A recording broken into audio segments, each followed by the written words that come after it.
Hello and welcome to Truly Tragic Transits with me, Rebecca Lovett.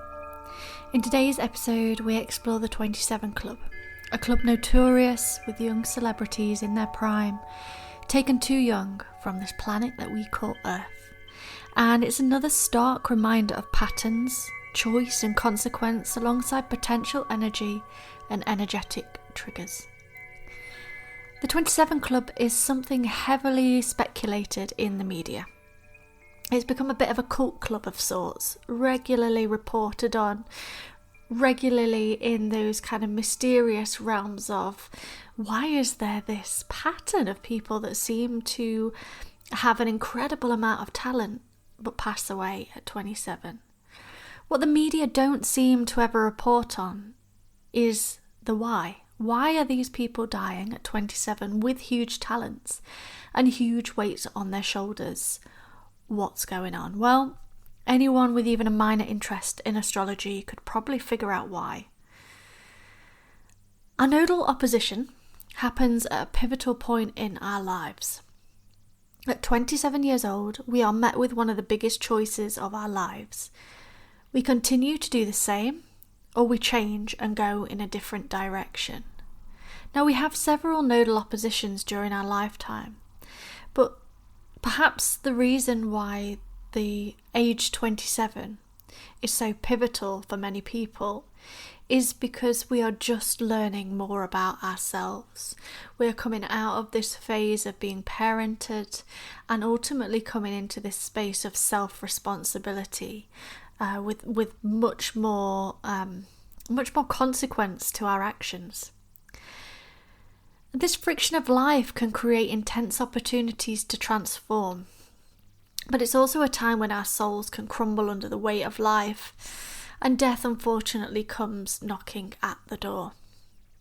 So today, I want to investigate the life and death of three legends: Amy Winehouse, alongside a couple of the other members of the 27 Club, Kurt Cobain and Jimi Hendrix, to illustrate exactly where vulnerabilities lie at this sensitive time of life when we're faced with karmic consequence.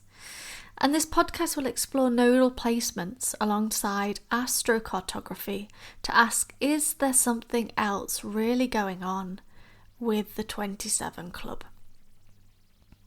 So the nodal opposition happens a few times in our lives, as I say, but perhaps the most significant is when we hit 27 years of age. Our 20s are a time of experimentation. We're finding ourselves without the safety and constraints of our parents or our upbringings, and we're making our own choices. We can legally do everything as an adult when we turn 20 or by the time we turn 27, and we're also approaching one of the biggest returns of our astrological cycle. That is our Saturn returns, which I spoke about in the Heath Ledger episode, which is around 29 years of age and teaches us that, well, really we live under the conditions of life, and it instills discipline and instills rules into our existence, rules which can come as a challenge, especially for people who don't want to be put in a box, don't want to be controlled, don't want to be put into those places of being restrained in some way. Now, Amy Winehouse was a manifesting generator within human design. She was always going to be a little bit chaotic because of this. Manifesting generators are supposed to try and test and push the limits of things slightly, or a lot. They're designed to actually live life, make mistakes, and go with their gut or go with their emotions, depending on what their authority is. And what I notice about the three people I'm investigating in this, so Amy, Kurt Cobain and Jimi Hendrix, is that they're all emotional manifesting generators. That means that there's an emotional volatility present purely from their human design, which makes them extremely creative, but also extremely vulnerable emotionally too. The first thing I notice about Kurt Cobain is that his nodal opposition will have sat in gate 24. The gate of piercing clarity sat within the third eye from a human design mandala perspective. There are two reasons why really I found this unsettling. Firstly, he was shot in the head. So his nodal opposition in gate 24 sat in the head where he was vulnerable. And his nodal opposition was pointing out the literal place of that vulnerability, his mind. And secondly, because if reports are to be believed, his suicide came off the back of an altercation or a breakup of sorts with his girlfriend at the time, Courtney Love, who many people blamed for many years about his death. Now, what I see when I look at Courtney's chart is that she actually gave him mental stability, bridging the split between his third eye and his throat. Very simply, she provided mental stability with this. And when she wasn't there bridging that gap that he would have energetically felt, he was going to be vulnerable mentally. So perhaps this is something people subconsciously picked up on, and it became a projection of sorts. She is a 3-5 profile after all, and the five lines are constantly projected on through life. It's a common obstacle for 5 lines to overcome, recognizing that other people are going to project their rubbish onto them. Their conspiracy theories in this case. So when I look over at Kurt's astrology chart, there are also some startling placements. His Chiron placement sits almost directly opposed his Uranus, which is in retrograde. His Uranus is sitting in Virgo, the sign ruling the mind, and Uranus represents a type of volatility. Whenever I see an opposition, it just gets me to consider what were these two energies at play activated in the natal birth chart. What was the potential energy there? And the potential energy quite clearly shows an opportunity for mental volatility in relation to relationships. Relationships were always going to be a weak spot. Why? Well, Chiron is in the 7th house, clearly indicating that his Achilles heel would be around relationships, and his Venus is within 2 degrees of that, and Venus often indicates relationships to women in a male's chart, where the chart reading is at least for a heterosexual male. And this is all in Pisces. And when we put in Courtney's chart into that, she was a Pisces rising. There were quite clear energetic vulnerabilities and energetic potentials going on there in terms of a weakness to relationships and a mental volatility when it came to that.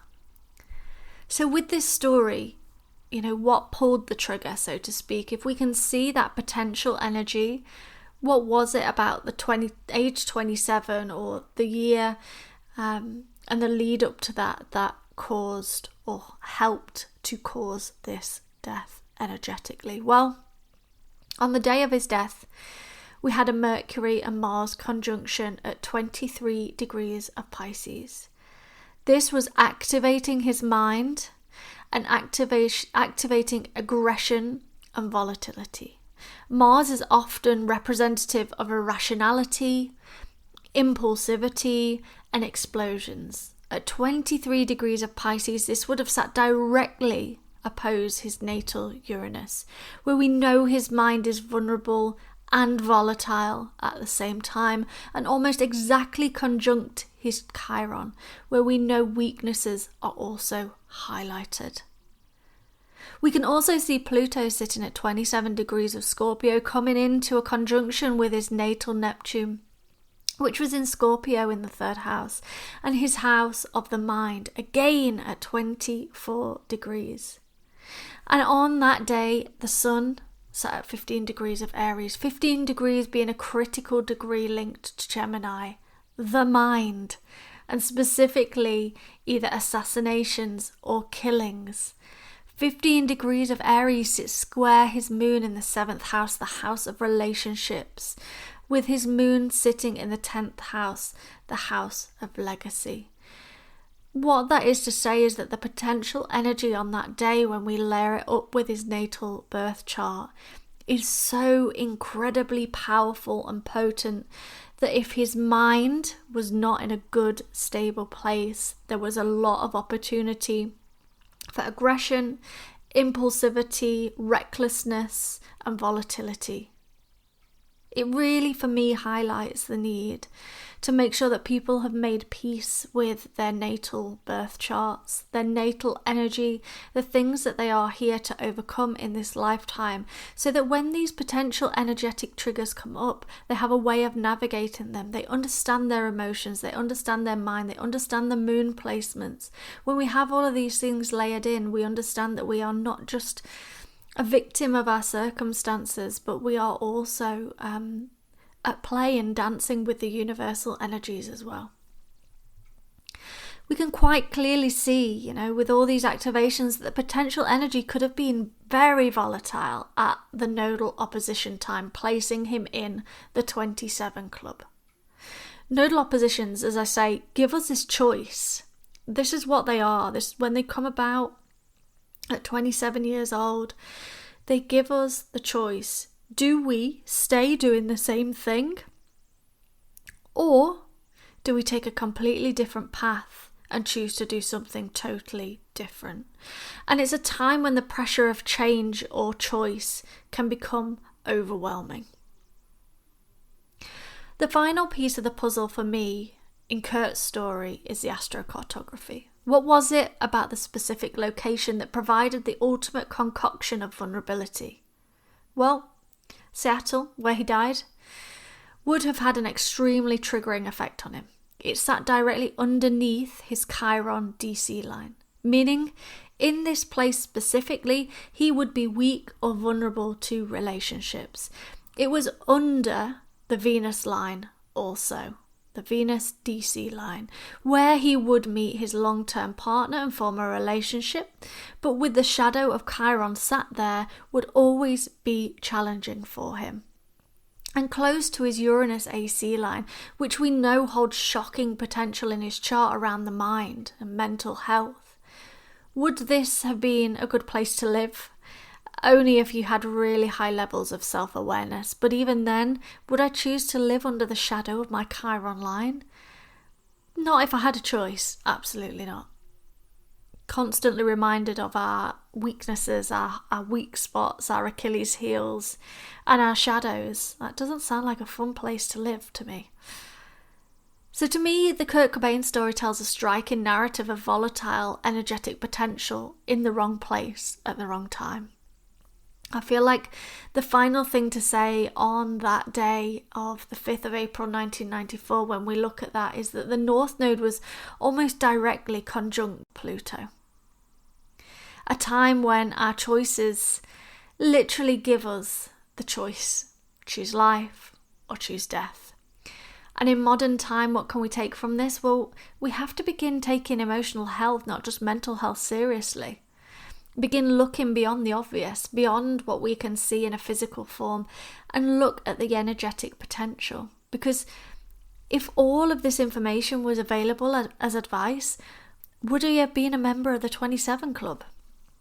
There's a high potential that he wouldn't have done, and that he would have made it to older age and come to role model some of the things that he would have learned about his mental health and his situation. With a life path number 9, his legacy is one of Mars. Masculine energy turned unpredictable and explosive, and a real need to understand mental health in men at a much deeper level than we currently do. The next story of the 27 Club that I want to highlight is that of Jimi Hendrix, the legendary guitar hero, also a member of the 27 Club when he passed away in London of asphyxiation. Another emotional manifesting generator. This is someone with a lot of energy, a lot of talent, and a lot of emotion that needed to be channeled. You might recall back in the Heath Ledger episode, I spoke more about emotional authorities and their need to really understand and harness their emotions before the emotions run the show themselves.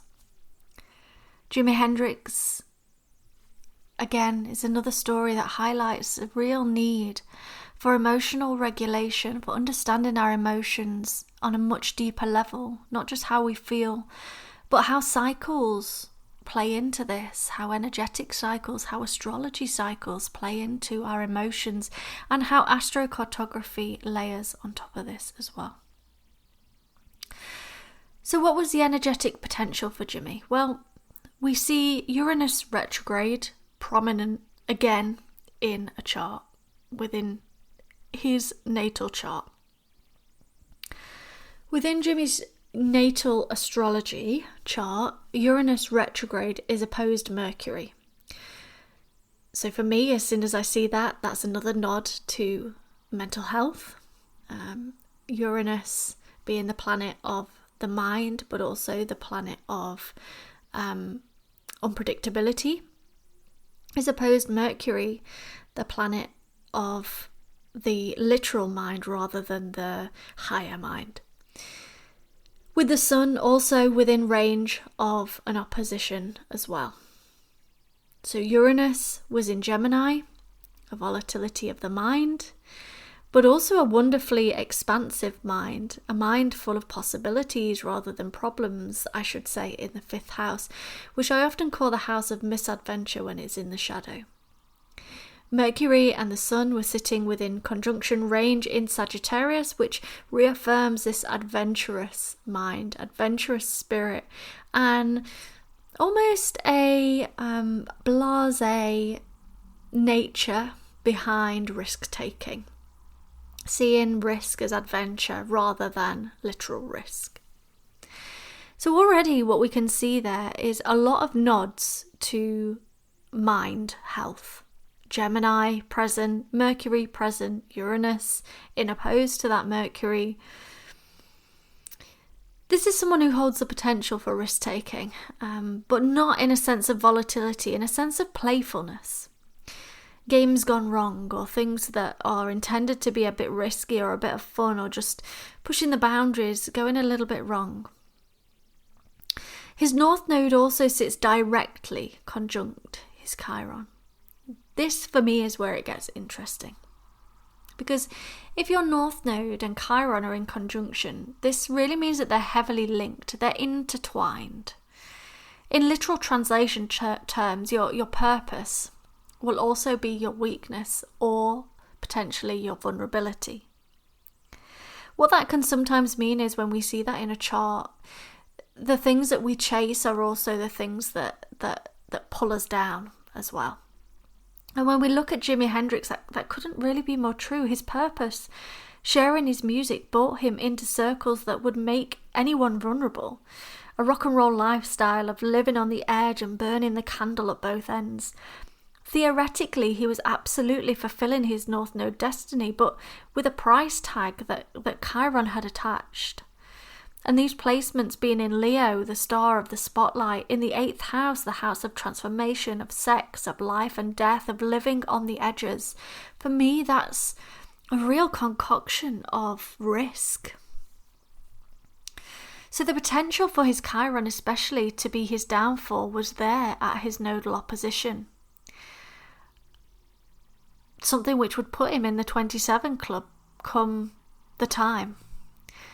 An opportunity for Chiron to play havoc in his intimate life at the time of his nodal opposition, which ultimately became the point when he did die.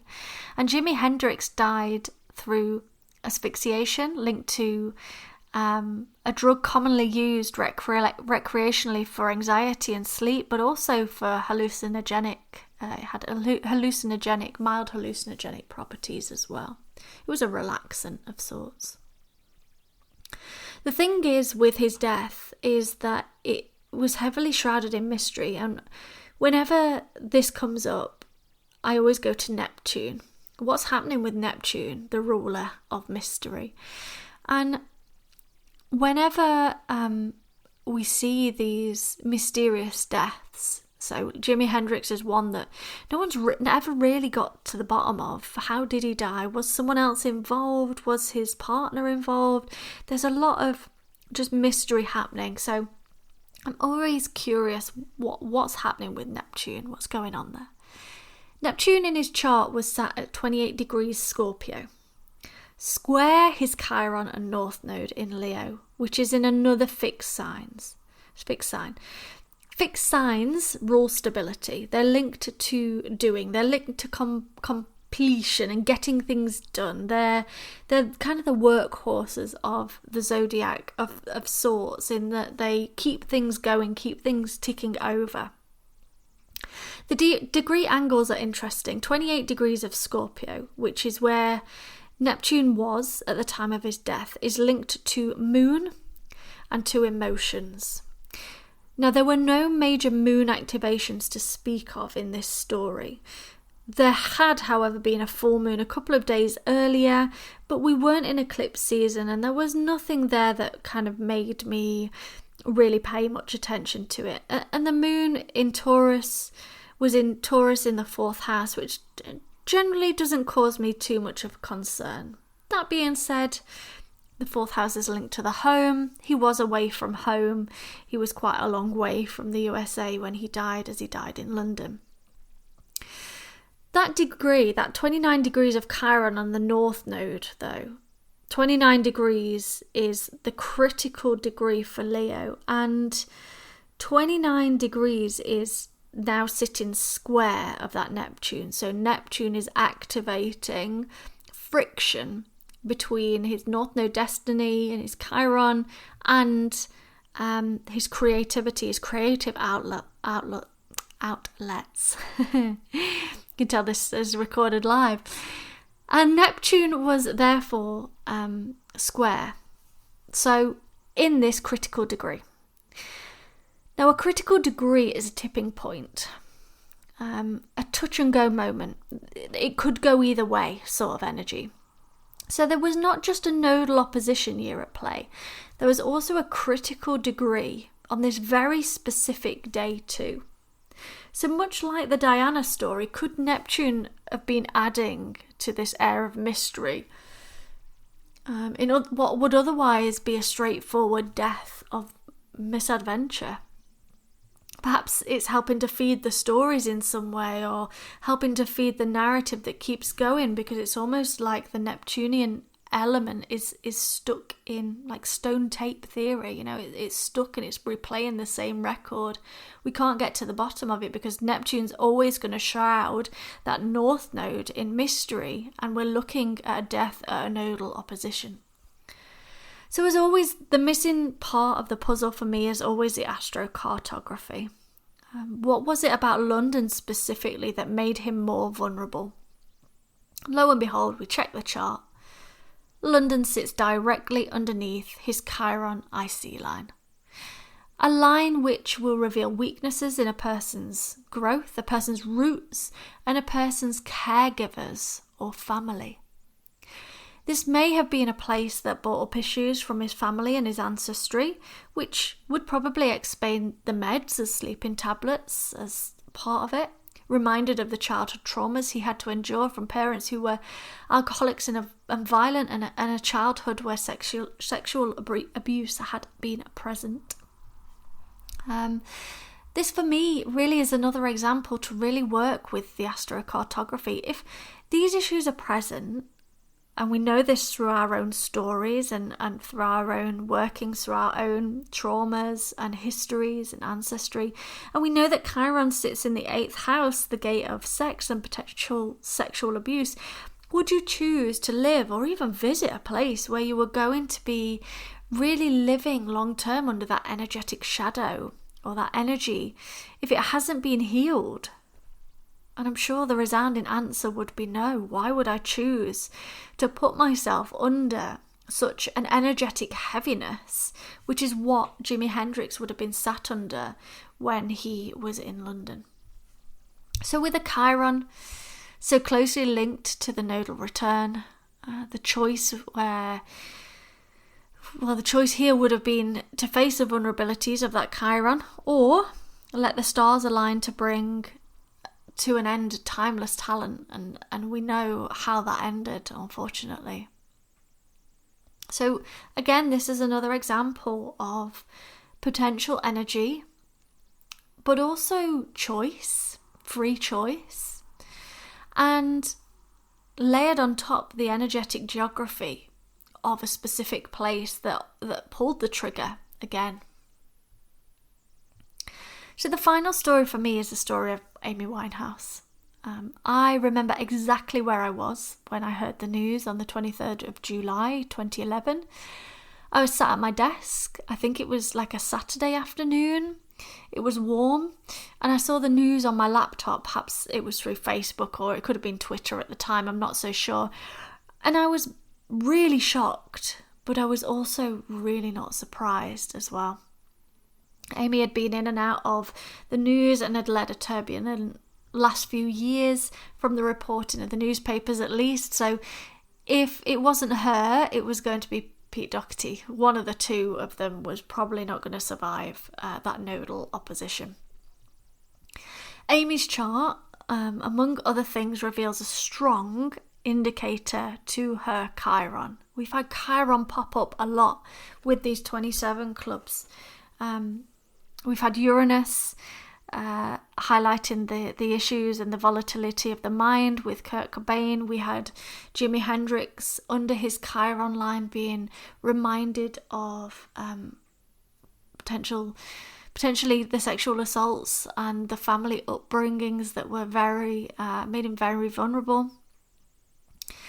A Chiron in Amy's chart, well, Chiron was in retrograde in her chart, and this is really highlighting that our weakness is ourself, or we are our own worst enemy of sorts.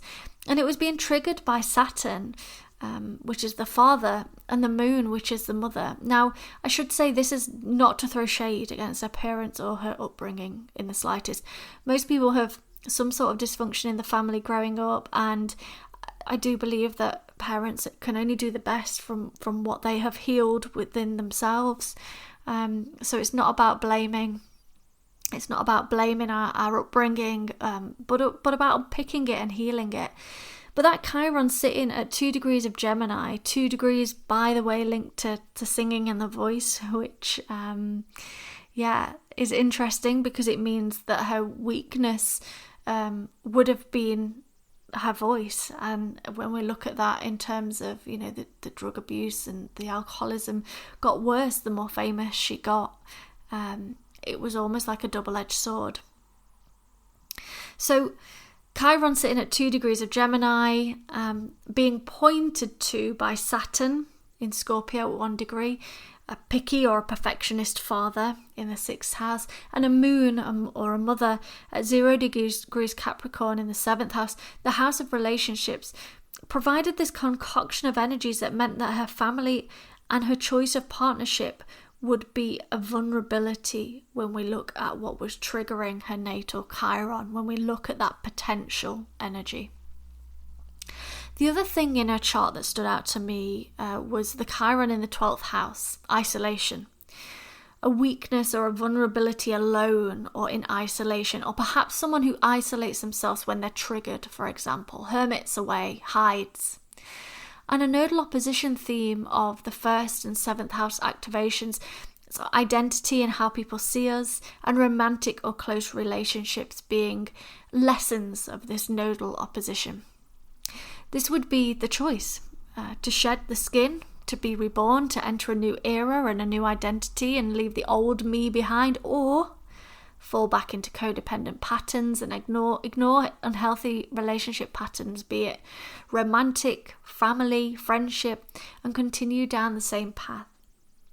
It was a really significant time for rebirth on that ascendant. The sad thing for me about this story is that if she could have overcome that hurdle, the story would have been very different. She had only experienced her nodal direct opposition about 2 or 3 weeks or so earlier, but the nodes were still in opposition, being only 1 degree out, and it would have been this whirlwind of intensity around the choices that she made, this real spotlight, this real magnifying glass on choice. And the chilling thing is, it's even reported that she spoke to her doctor the day or so before and said that she didn't want to die. It's almost like she had the ability to predict the choice that was coming to her, even if she didn't necessarily understand what that choice was meaning. Her human design chart reveals some interesting fixes, I think, to the potential problems she would have been facing at the time. Firstly, her environment style is mountains. So for someone who existed in so much chaos, this wouldn't have been healthy. A mountain's body needs to be removed from the drama. Drama is particularly heavy on the mountain's body type, and they need space and they need time alone as well. She also had inner vision sense, which may help to explain her chilling words a day before to her doctor. An inner vision is kind of classic clairvoyancy. They see things that others don't. They're reading energy that others don't see or feel. So I do wonder if she'd actually sensed that was happening or going to happen. But yet again, for me, the key sits firmly in the astrocartography. Why London? Why did she seem to have so many problems in London and could heal everywhere else or feel very differently elsewhere? Well, London sat directly under the weight of, you guessed it, her Chiron line. These stories all seem to have nodal oppositions and Chiron activations present at the age of 27. Either they are activated within their natal chart, or they are under the weight of their Chiron line in the place where they died. And I should say, it's quite hard to get under your Chiron line. It only hits a few spaces in the whole of the geography across the world. So to sit underneath your Chiron line, which is being activated at a nodal opposition, at a time when perhaps your mental or your emotional health or both is extremely volatile, is just not a place where I would wish anyone to be. Living under her Chiron line, Amy would have always been vulnerable in the UK unless she faced the lessons of her Chiron, which were all about Gemini, her voice and her mind, activated by Saturn, her father, and the moon, her mother, sitting in gate 20, the gate of insecurity, and bringing forward the gift of spoken truth. With Chiron in the 12th house, the house of isolation, of hermiting away, of removing yourself from life. Shadows will rise when Chiron sits in the 12th house if isolation is used as avoidance.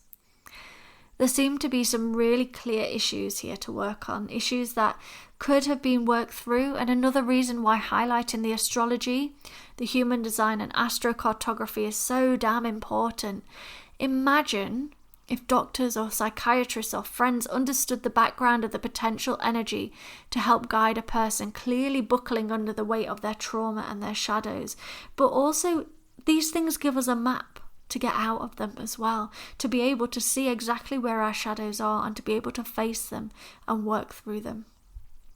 And finally, I come back to a point I made earlier on. Emotional authorities in human design.